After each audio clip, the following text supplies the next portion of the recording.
tal amigos y amigas?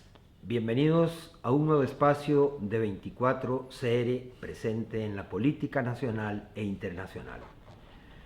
Como ustedes nos han seguido, desde hace 15 días estamos presentando semanalmente una entrevista con los aspirantes a la presidencia de la República en febrero entrante, en febrero del 2022.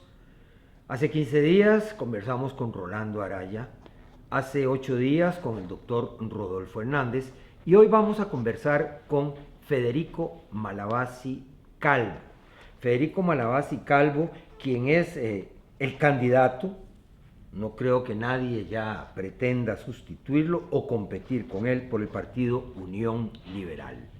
Muy rápidamente hablamos de Federico. Contrajo matrimonio con Gladys Eugenia Corrales el 23 de julio de 1979. Tienen 3 hijos, ya nos va a hablar Federico de ellos. Egresado de la primaria en el Calasanz en el 1972, sus estudios de educación media en el área de letras, obtuvo su bachillerato en letras en el Liceo José Joaquín Vargas Calvo y luego es egresado de Derecho de la Universidad de Costa Rica.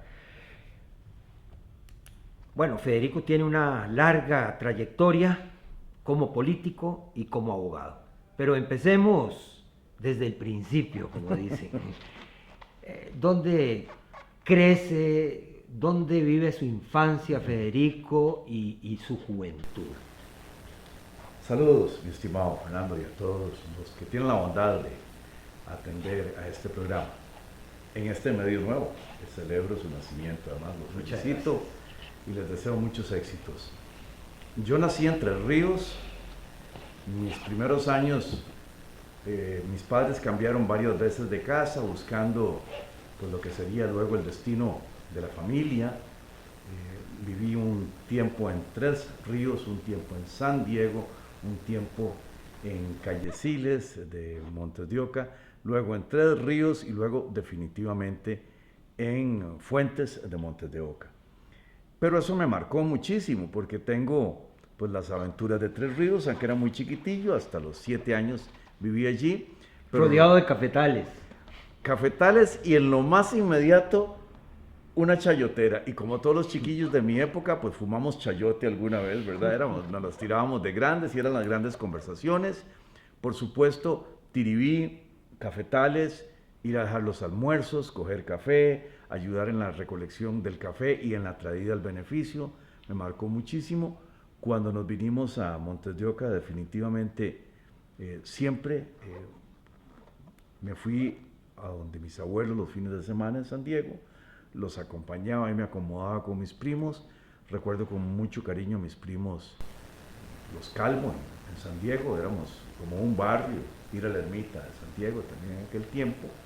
Entonces, digo yo que tuve la ventaja de que disfruté pequeñito a mi abuela Ninfa, mi abuela paterna, a mis abuelos Juana y Bernardo de San Diego y a todos los tíos me querían. Yo era el nieto mayor por el lado de los Calvo, muy atrás en el lado de los Malavasi, pero 2 familias muy cariñosas. Entonces yo recuerdo los consejos de las tías, los consejos de los tíos, los consejos de los primos, las jugadas con los primos, desde los de la Cruz Malavasi en San Carlos hasta los Malavasi Rojas en Coronado, los de San Diego, los de San Pedro. Entonces es una familia muy grande, con mucho tío, mucha tía, mucho consejo, y eso es lo que recuerdo, lo que más marca mi infancia. Luego la escuela en el Calasanz, los sacerdotes, su guía, su orientación, todo lo que había que colaborar con ellos. Y finalmente mis compañeros del Vargas Calvo en la secundaria. Interesante, la primaria en una institución privada, la secundaria en una institución pública. A ver, y paso de segundo año en el Calasanz a tercer año en el Vargas Calvo. El Calasanz era un colegio de hombres, casi con miche todas las salidas, ¿verdad? Ahí en el aserradero había catos todo el tiempo, ¿verdad? Eso era normal en aquel tiempo. Y el Vargas Calvo era mixto. Yo había entrado 6 años a la escuela, de manera que cuando entro a tercer año, yo tengo 14 años, mis compañeras 15, todas bonitas, todas hermosas, yo no sabía si iba a poder terminar ese año.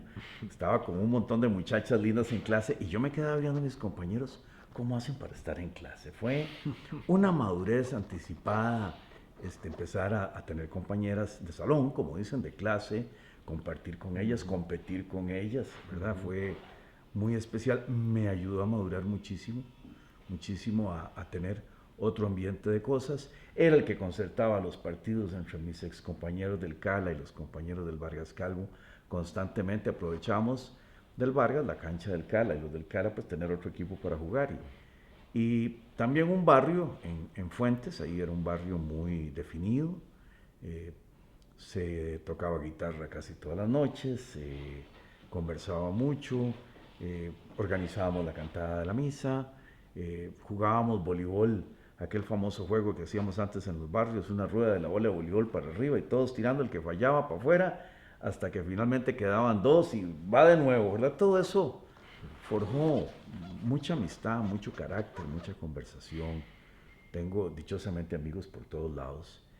Y bueno, la otra parte que me marca es mi padre, su vida intelectual, los libros, algunos amigos especiales de mi padre, como don Constantino Láscaris, don Teodoro Larte y otros más, ¿verdad? Que luego van marcando mi vida. De repente estoy en la universidad, como todos entrábamos a la U, caminando a la U, me pelaron coco, como a vos también, ¿verdad? Bueno, el año mío fue el último año que pelaron cocos, porque hubo un accidente con una tijera y un muchacho, y entonces ya se acabó la costumbre, pero las generales, el pretil, los grupos políticos de la Asociación de Estudios Generales, después de la Federación, allí en las elecciones de trabajo, primero, bueno, de Cotico, de trabajo, muy politizada la Universidad de Costa Rica, se fue politizando demasiado, y luego, cuando yo estaba en la carrera de Derecho, de repente un bufete me propone, ¿verdad? Ellos se fijan, distintos bufetes en los estudiantes, y me proponen trabajar con el bufete Gayer, y allí pues también dos intelectuales, Jorge Enrique Gayer, Fernando Gayer, luego entró una compañera, Diana Chavarría, y allí hice una larga carrera de Derecho en ese bufete, hasta que el bufete se retransformó, se cambió por los tiempos, y continué con mi vida, digamos, más universitaria, combinando el derecho con la carrera universitaria, primero en el Estudio Generalia de la UACA y luego en la propia UACA, paralelo con el trabajo. En el bufete Gayer, don Fernando Gayer, que había sido presidente de ANFE, me propuso entrar a la Asociación Nacional de Fomento Económico. Esa fue otra vida, otro estudio, compartir con muchos intelectuales como Alberto Di Mare, como Jorge Corrales, que estaban allí, don Fernando Trejos Escalante, que todavía lo pude agarrar un tiempo, una escuela de pensamiento que estaba allí, muy acendrada, defendiendo las libertades. Ok, llegamos a este punto. Primero quería devolvernos un poquito para repasar por qué Federico Malavasi se interesa por cantar en las misas católicas, qué lo lleva a eso, y luego ya vamos a dar el salto a nivel ideológico, político, por qué se enrola con las ideas libertarias. Bueno, en mi casa, mi padre tocaba guitarra, mi padre es músico académico, aprendió por nota. Mis hermanos menores son magníficos músicos. El menor hizo carrera completa de música, mi hermana es talentosísima. Y en algún momento mi padre me regaló una guitarra, primero había sido un ukelele, yo soy músico de charangachanga. Pero en el barrio nos interesamos en colaborar, en la época de mucho grupo en los coros, ¿verdad? Y eran barrios completos que cantaban misas, era una devoción, aunque yo empiezo un poquitillo más pequeño en el Cala, cantando a capela, pero ya con los coros es una contentera, ¿verdad? Todo el barrio completo se va a cantar, prepara las canciones durante la semana, se dividen los solistas, se integran otras personas que llegan. Por ejemplo, en el barrio nuestro llega una persona que todavía no tocaba guitarra y en cuestión de meses nos pasa a todos adelante, que es este virtuoso de Roberto Víquez, que es un virtuoso. Es un deleite. En cuestión de meses nos pasa a todos por delante, ¿verdad? Es una cosa impresionante. Pero eso se daba antes en los barrios, cantar juntos, hacer juntos, y esa era la proyección que se hacía. En mi casa se cantaba, mi padre se ponía a cantar, le hacíamos segundas voces o nos encomendaba la primera para poder hacer las segundas voces, lo acompañábamos, él hace buen requinto, entonces que ya los hijos tocáramos un poco de guitarra, lo acompañábamos. Luego mi hermano empieza con el clarinete, había que acompañarlo a veces, o lo comprometíamos a tocar en misa, él hacía arreglillos, entonces eran como orquestas permanentes. En algún momento, entre esas cosas que pasaban antes, el barrio, los scouts y los amigos, termino con nada menos que Juan Manuel Arana, ¿verdad? Tocando trompeta, Mauricio Castro trompeta, Fernando Sánchez, que es un gran clarinete, acordeón, y hacemos un ensamble, ¿verdad? Como dicen ahora, y los taxistas nos llevaban gratis a todos lados para que les cantáramos la serenata a ellos también. Fue una época muy bonita. La gente no imagina que yo estuve con esos músicos virtuosos, pues yo soy, repito, de charanga-changa. Bueno, es una faceta interesante. Esta faceta la logré realizar y creo que fue de los momentos más hermosos. Luego de la Diputación, unas compañeras del aquel coro que teníamos en la Asamblea Legislativa, que era el coro de la cooperativa de la Asamblea Legislativa, me proponen ir a cantar al coro donde están ellas con Guadalupe González, la recordadísima Guadalupe. Y Guadalupe sí me puso a cantar en serio, ¿verdad? Me puso a cantar de bajo, a leer notas, a dar bien el tono. Entonces tuvimos experiencias lindísimas, ¿verdad? 2 festivales internacionales en Puebla, cantar en el Teatro Nacional, acompañar a la compañía lírica, unos conciertos impresionantes, ¿verdad? Stabat Mater, que cantamos en Cartago y en San Ramón, ya eran cosas mayores. Pero ese es el kilómetro de más que tiene que dar uno. Vos diste 100 kilómetros extras. Bueno, yo doy uno más en música y eso forja el carácter.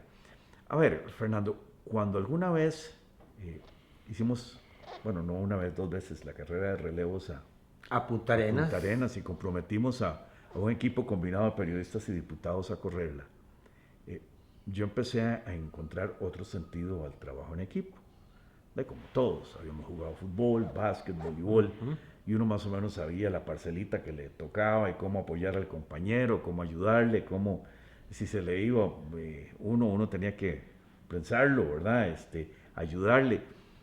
Yo tenía un compañero que era un defensa central muy bueno, Reinaldo, pero muy, muy bueno. Entonces en aquel tiempo se usaba cuarto defensa, yo era el cuarto defensa, el que tenía que salir a que lo bailaran para que el defensa central barriera. Pero cuando hicimos la carrera de relevos, me percaté que el trabajo en equipo era distinto. Yo no podía fallar, teníamos que cumplir el entrenamiento, porque todo un equipo estaba ahí atrás. O sea, si alguno fallaba, se paseaba en todo el equipo. Y es una responsabilidad distinta, aunque le duela a uno la uña. En una bajada, me prensé unas uñas ahí en Esparza. Y yo terminé, no podía fallarle a los compañeros. Aunque había un suplente, no podía fallar. Ese mismo concepto, Federico, se aplica a los gobiernos de turno. Por supuesto. Pero en un coro sí que es torta, porque ahí, si uno falla, es peor, porque si uno solo desafina, el desafinado es todo el coro, ¿verdad? Y por supuesto, esa transportación que haces es fundamental. El gobierno tiene una serie de roles que hay que cumplir en la división de poderes, en el sistema de frenos y contrapesos, en cada uno de los poderes, el rol que hay que jugar. Algunos no entienden que el diputado que discute, que delibera, está haciendo un papel importantísimo para que las cosas se hagan, que el control político es importantísimo, esencial, que haciendo control político uno ayuda a que mejore el desempeño. Y en el Ejecutivo, incluso el concepto de poder ejecutivo queda después con la Constitución del 49, queda repartido en algún momento entre el Consejo de Gobierno, del cual forma parte el presidente, hay unos actos de Consejo de Gobierno, y luego entre el ministro del ramo y el presidente. O sea, el presidente no es un buey solo, tiene que jugar en equipo constantemente. Y bueno, así está proyectado el sistema de gobierno, así que sí, el apunte de aprender a jugar en equipo es muy importante. Ok, ahora sí vamos al tema de cómo se liga Federico Malavasi a las ideas libertarias, cómo llega al movimiento libertario, cómo se lanza de candidato del movimiento, cómo llega finalmente a diputado y ahora vuelve a estar en la jugada. Sí, a ver. Mi padre es especialista en la doctrina social de la Iglesia. Yo lo acompañé muchísimos años en la universidad como asistente de él. Y eso lo hace a uno analizar una gran literatura. Y luego mi padre escribió hace muchos años en la revista de filosofía de la Universidad de Costa Rica un artículo que se llama El liberalismo perenne. Este artículo a mí me inspira mucho y luego en el bufete empiezo a congeniar con los liberales, a leer ya autores como Friedrich Hayek, para poner algún gran ejemplo, uno muy actual, muy admirado, tener acceso a una gran colección de libros sobre el liberalismo, a ver qué es lo que está pasando en los pueblos, analizar temas como moneda, financiamiento público, analizar los documentos constitucionales desde otra dimensión, y precisamente allí en ANFE es en el cual se forja la nueva versión de un liberalismo para estos tiempos, que es el original movimiento libertario, ¿verdad? Con mucho entusiasmo en aquel tiempo de Otto Guevara, y entra un personaje importante en el movimiento libertario, que es don Raúl Costales, ¿verdad? Él es el que idea ponerle libertario, porque en Estados Unidos la palabra liberal significa otra cosa, significa casi más bien socialista, no liberal, y sale esa versión, ¿verdad? A mí me piden que me sume a la cruzada liberal de aquel entonces, porque no solo era presidente de ANFE, sino que escribía los artículos de ANFE, dirigía los programas de ANFE en varias estaciones de radio, incluso en alguna emisora de televisión. Hacíamos unos impresionantes seminarios y estábamos muy internacionalizados, cooperando con una serie de movimientos en toda Latinoamérica de liberalismo. Y eso nos hace participar en política. Ya yo tengo el antecedente de mi padre, que es una persona muy politizada, fue ministro de Educación, fue diputado, fue precandidato a la presidencia, entonces uno tiene una idea de qué es este asunto y aprende a conocer a grandes personajes de la política nacional. Digamos, uno de los más impresionantes es don Mario Echandi, ¿verdad? Que siempre estuvo como en minoría y todo lo que logró hacer en minoría.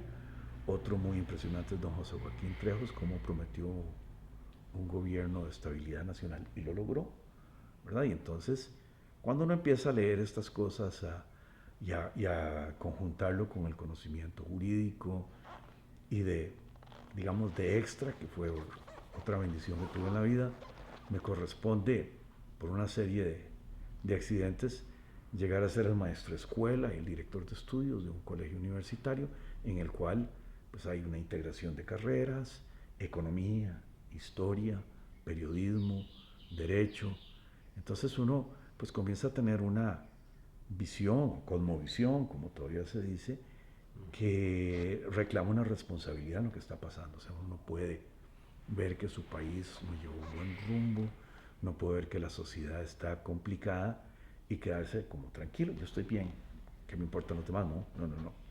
Esto hay que arreglarlo para todos. Usted no puede encerrarse en su casa como si fuera un castillo, usted necesita estar en un buen barrio, el barrio que esté en un buen cantón, el cantón que esté en un buen país. Hay que mejorar para todos, ¿verdad? Y eso es lo que me impulsa a salirme siempre de mi área de comodidad, de mi ámbito de comodidad, para exponerme, porque meterse en política también es exponerse, es pagar un derecho de piso muy caro, ¿verdad? Usted ha trabajado en la Asamblea Legislativa bastante y conoce bastante política, ahí es duro, ahí no se andan con contemplaciones así. La barrida es fuerte, si pueden se lo levantan a uno más que la bola. Como dicen, ojo al Cristo. Exactamente. Y eso es lo que me determina una primera vez y ahora otra segunda vez a meterme en política. Yo estaba más tranquilo ahora, Más más, maduro. sí, más retirado, ya tengo nietos, ya mis hijos están grandes, mi esposa ya se jubiló de su trabajo, estamos como para otras lides y los fundadores del Partido Unión Liberal casi en un son de reclamo me dicen, ¿usted qué está esperando? ¿Usted qué está esperando? Y veo los principios, me gustan mucho los principios, es una nueva versión del liberalismo con los principios de antropocentrismo, de dignidad de la vida humana, de defensa de la vida humana, muy bien subrayados. A eso iba, Federico. ¿Cuál es la diferencia ideológica, conceptual y filosófica entre el movimiento libertario y el nuevo partido? A ver, en la parte de economía de mercado y en la parte de libertades fundamentales es muy parecido. Muy parecido. El libertario era una versión más internacionalizada, tal vez más, si se quiere, abierta o había definido más difusamente, o sea, no los había definido algunas cosas. Por ejemplo, Raúl Costales nos decía, es que no podemos definirnos sobre el aborto porque ni los libertarios estadounidenses se han definido sobre eso. Yo le discutí un poco, bueno, a mí no me importan los libertarios estadounidenses. En cambio ahora sí viene muy bien definido, o sea, aborto, no, defensa de la familia, estamos trabajando para la familia. Entonces, en ese sentido creo que cómo se han subrayado los valores costarricenses en esta versión liberal a mí me gusta más, me siento más cómodo, siento que también hay una experiencia, siento que podemos explicarle mucho mejor a la gente nuevamente qué es liberal y no usar el término libertario, que tuvo su éxito. Tuvo su éxito. Claro que lo tuvo. Tuvo su éxito. Creo que tuvimos algunas diputaciones geniales, ¿verdad? Las de Otto Guevara fueron sí, y las muy destacadas. La mía dicen que fue muy peleona, ¿verdad? La gente me recuerda a veces por algunas otras cosas, pero hay otros que gozaban mucho. Como yo estuve en la vicepresidencia de la Asamblea, hicimos un gran esfuerzo para poner a la Asamblea en televisión, aunque no fuera abierta, pero ponerla en los canales de cable. Y yo creo que eso en aquel tiempo transformó mucho. La gente ponía la tele para ver qué era lo que estaba pasando. Todavía la ponemos. Sí. Bueno, es que abre la Casa de la Democracia, la abre a todos los costarricenses. Así es. Y algunos disfrutaban, porque sí, yo tenía un método como de profesor, no profesor pesado, pero explicaba cuál era el proyecto, cuál era la tesis y cuáles eran los argumentos. Y de vez en cuando le ponía un poco más de la chispa que yo también tenía. Me tocó presenciar. Y eso a la gente también debates. Le gustaba porque era un tanto docente, sin ser pesado ni académico, pero se explicaba en qué consistía un proyecto, en qué consistía una moción, en qué se estaba discutiendo. Y bueno, yo me siento orgulloso del trabajo que hice, por la cantidad de trabajo que hice y porque creo que me comprometí muchísimo, pero hemos tenido algunos otros liberales que lucharon muy denodadamente y otros que nunca fueron liberales, ¿verdad? Pero ni de haber leído un librillo, ¿verdad? Y eso fue parte de lo que llevó a esa intentona al final por mal camino. Ahora sí, viene otro tema muy interesante. Actualmente hay 4 o 5 partidos que llevan, digamos, el sello liberal. Se intentó hacer una coalición, la de Mario Redondo con Feinstein, esa vimos que se murió por motivos, problemas del alcalde cartaginés, pero habían otras posibilidades. Está Natalia Díaz, está Valenciano Kramer, Feinstein, ¿por qué no se pudo hacer una coalición, o no se ha podido hacer una coalición, que les garantizaría posiblemente mucho más posibilidades para obtener la presidencia? Cierto, hay varias maneras de verlo. Una es, qué dicha que hay tantas iniciativas liberales. Pero si uno afina el ojo, no. De Valenciano dice que ese es el libertario que compró o heredó, yo no entendí qué hizo, que lo va a hacer humanista, que ya no es lo de antes. Uno descartado. Sí. Elie Feinsack le mete mucho la P de progresista. Y hay una profusa literatura que explica que ese progresismo no es liberal. Otro descartado. Natalia, yo no la veo como liberal. He estado viendo sus respuestas. A veces es liberal, a veces es tecnócrata. Entonces, es una lástima que no se pueda unir, porque no hay manera de unirlos en algún momento. Yo estuve trabajando para ver si se podía hacer una coalición aún más grande porque yo estimo que estos 8 años del PAC son una tragedia nacional, ¿verdad? Qué desgracia celebrar el bicentenario con este tipo de administración, lo digo con mucho dolor en el alma. Y a ver, garanticémonos un super equipo de todos los partidos para barrer y sacar al PAC para siempre. Pero lo digo con tristeza, es que yo veo destellillos del PAC en otros partidos. Si el PAC no salió a la nada, tiene allí gente que usted perfectamente puede, como dicen ahora, la trazabilidad, ver de dónde venía y ver qué proponían. E incluso este terrible paquete tributario que por fin lo lograron meter, no es solo con los votos del PAC, ¿qué pasa? Pasa con los votos de otros partidos. Y la amenaza que hay sobre la vida del niño en el vientre de la madre no es solo un tema del PAC, parece que hay otros partidos. Entonces, yo creo que no es solo tema de sacar al PAC, sino que yo creo que hay que llevar una versión que cambie el sistema, o sea, que la gente entienda que podemos vivir mejor, que podemos aspirar a mejores cosas y no estarle metiendo remienditos a una cosa que está muy mal. Este es un barquichuelo que se hunde. Y nosotros hemos trabajado en este país durante 200 años de vida independiente para tener no tan mal destino, sino un buen designio. Y creo que lo podemos lograr. Creo que lo podemos lograr con trabajo, con libertad, limitando al Estado, poniéndolo a hacer bien las pocas cosas básicas que tiene que hacer y permitiendo que la sociedad trabaje y crezca.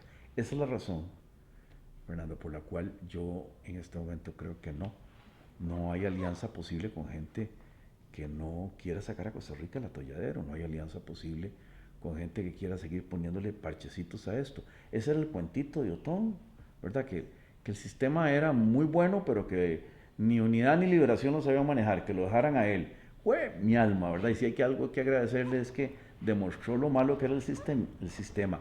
Este sistema no va, un sistema de tanta institución autónoma, un sistema de tanto gasto público, un sistema de tanto impuesto, y no va.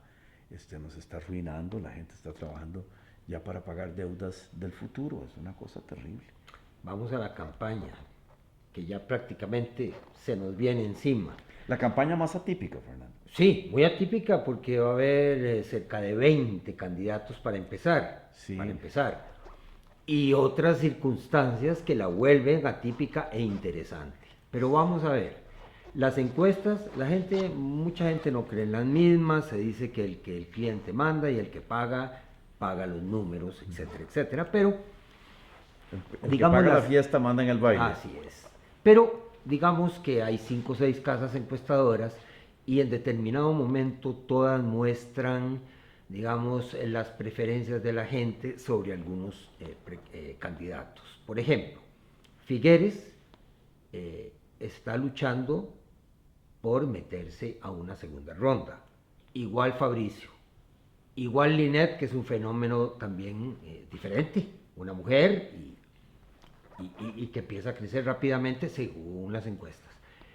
Y luego tenemos a un Rolando Araya que se separa de Figueres y trata de robarle un pedazo del pastel y jalar gente, pescar en aguas profundas. Y entonces vemos que ellos son los que están captando ahora la atención.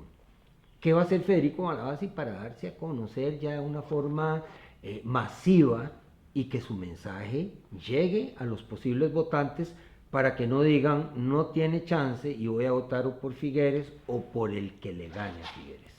Bueno, ese es el dilema en todas las campañas.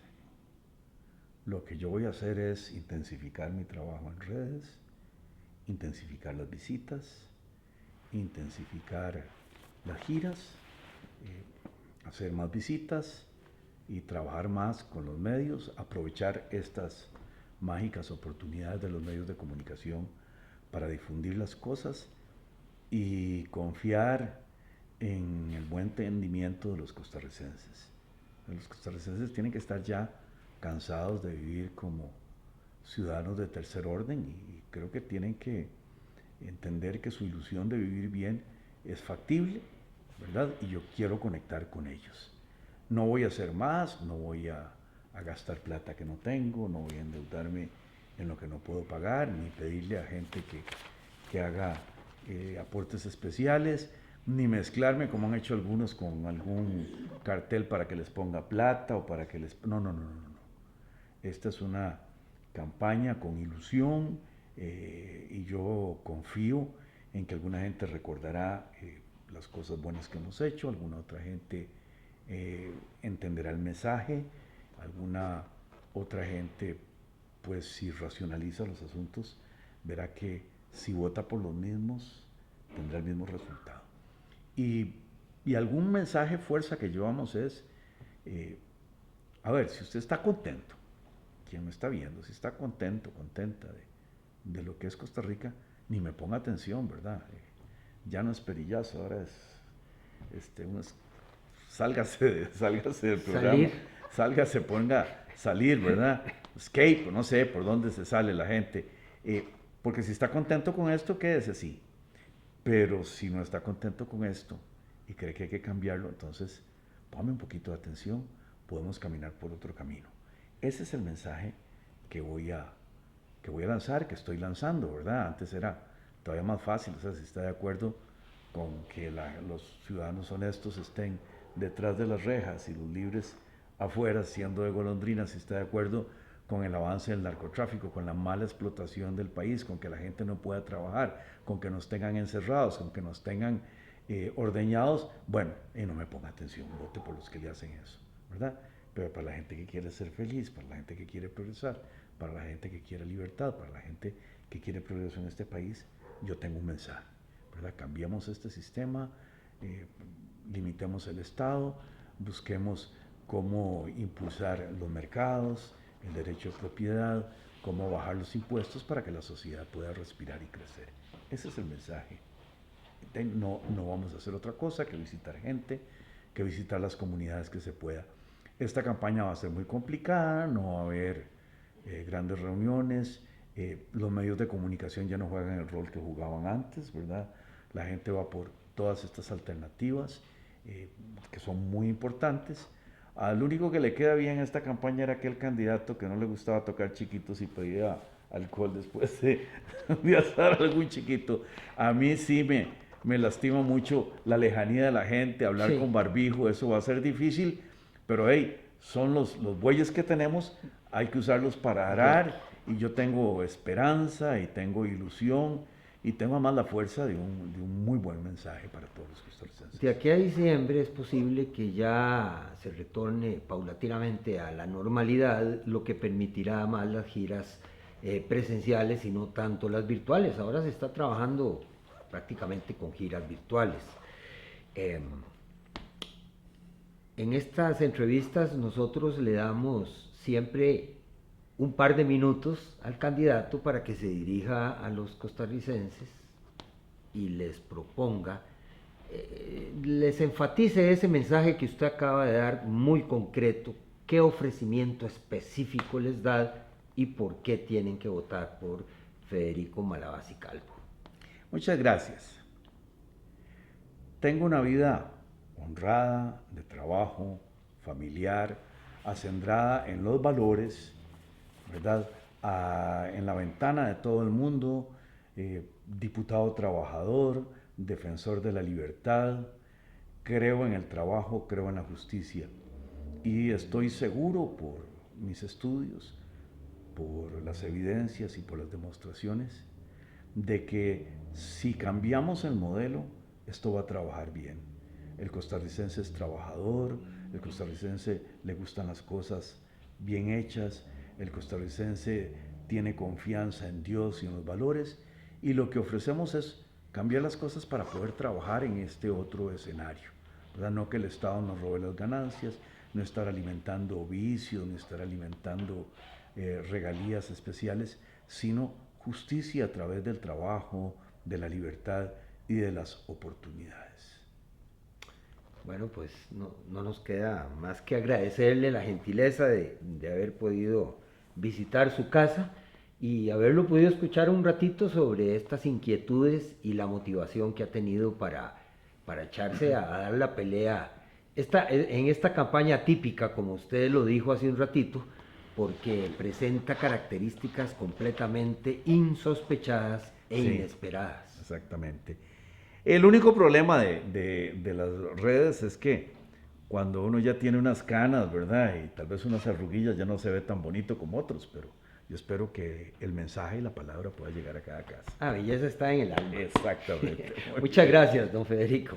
Con todo gusto. Y a ustedes también muy amables por haber estado con nosotros en una entrevista más de 24CR en ruta al 2022.